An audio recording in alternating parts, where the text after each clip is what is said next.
আমরা নাকি 15 বছর 15.5 বছর আওয়ামী লীগকে বাতাস করেছি।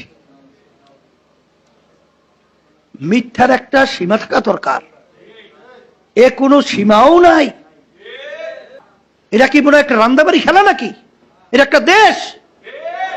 আপনার আমার সিদ্ধান্তের কারণে, আপনার আমার ভুলের কারণে লক্ষ লক্ষ মানুষ জীবন বিপন্নের পথে চলে যেতে পারে। কি হাসতামশা নাকি?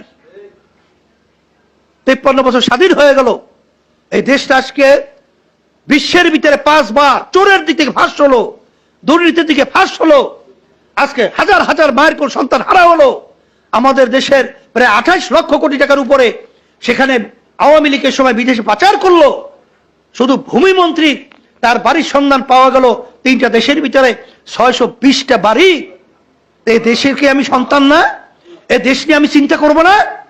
এই দেশের ভালো আমি চাবো না?